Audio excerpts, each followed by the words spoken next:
Assalamu alaikum, brothers and sisters. We are now on episode 6, and today we're going to look at self-harm. Self-harm is something that needs to be discussed a lot more among Muslim communities. According to the mental health in America, it's estimated that about 2 million people in the US injure themselves in some way, with an overwhelming part of that population being young teenagers of all types, of all races and backgrounds. And it must be noted that Muslim youth are included in those statistics. As the UK tends to follow the US fairly closely, you can be sure that the situation in the UK is similar to that of America. And it's extremely important to note that just because one self-harms, it doesn't automatically mean that that person is suicidal. But it does indicate that what that person is doing, they are in need of a stable support system and knowledge that they are not suffering alone. Unfortunately, self-harm is a popular, unhealthy method of dealing with internal and external stress. And it's usually done as a way to ignore emotional pain by inflicting physical pain. And I've often, when I speak to survivors of people who have inflicted self-harm on themselves, and maybe some of them are still doing it, they speak to me about the sense of release, of relief that they get when they're actually in the act of cutting or burning or whatever other means that they are using to inflict harm upon themselves. Some individuals turn to self-harm if they feel they have no control over the pain that they are enduring. This type of outlet is far more popular than most people think. It's an outlet that some of our sisters and brothers have hidden under their sleeves, literally.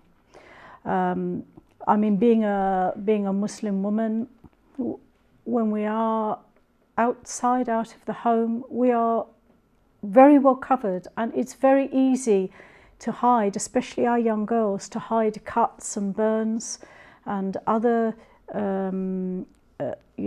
things that they've inflicted upon themselves because of our clothing.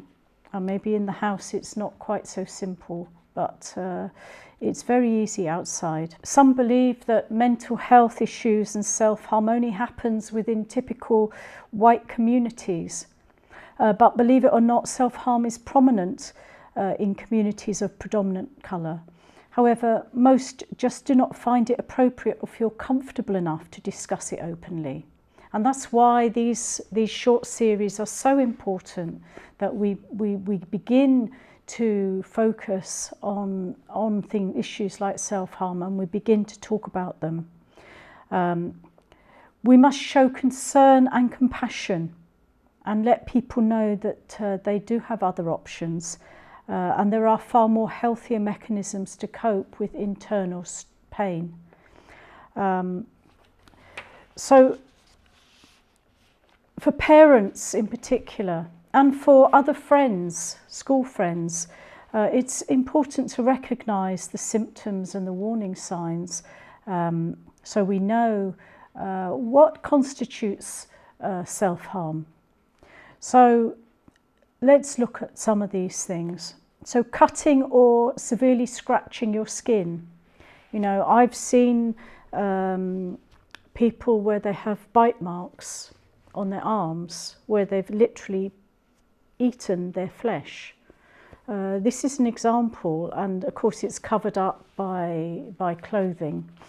Burning or scalding yourself, hitting yourself or banging your head, punching things, you know, people who punch through glass or punch at walls, or throwing your body against walls and hard objects to hurt yourself, sticking objects into your skin, I mean, you could even say piercings are a form of self-harm. Intentionally preventing wounds from healing, so constantly picking at scabs to make it bleed again. Swallowing poisonous substances or inappropriate objects. Self-harm can also include less obvious ways of hurting yourself or putting yourself in danger, such as driving recklessly, binge drinking, taking too many drugs, and also having unsafe sex. You need to be questioning your family members or your friends about unexplained wounds or scars, bloodstains on clothing or towels or bedding, or blood-soaked tissues, for example.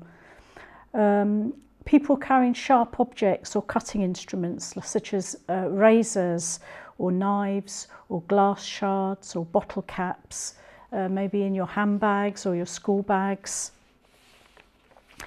Self-harm, as I've said, is a way of expressing and dealing with deep distress and emotional pain. It's a symptom of something much greater that has happened or is going on in that person's life. The problem is that the relief comes from self-harm. It doesn't last long. So it's a bit like drug taking, you know, the natural, the high or whatever it is, you know, you need to do more and more and more of it for the effect to give you some ease. If you self-harm, you're more likely to keep it secret.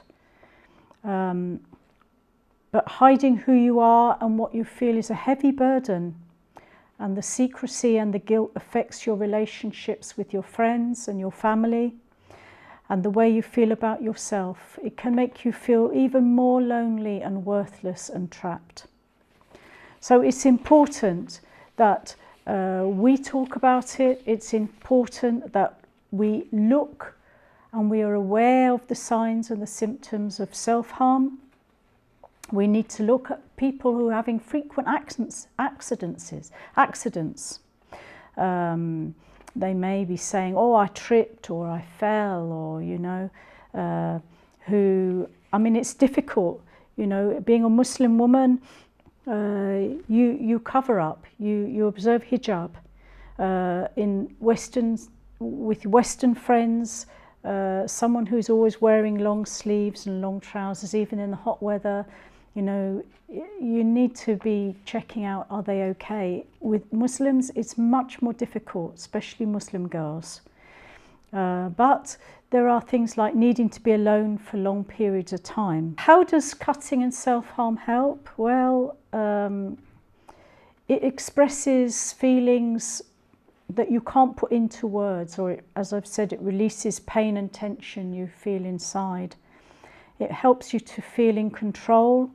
It relieves guilt or a form of punishing yourself. It distracts you from overwhelming emotions or difficult life circumstances. There is a correlation with self-harm with child abuse, I'm sad to say. And so it's another area that we have to be aware of, where children are self-harming. As social workers, you have to be aware that there's links to abuse with this.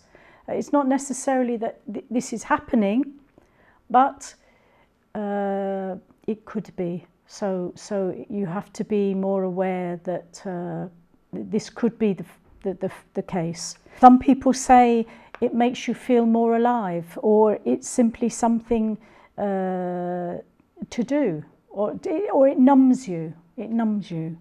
And once you can better understand why you self-harm, you can learn ways to stop self-harming and find the resources that can support you through this struggle.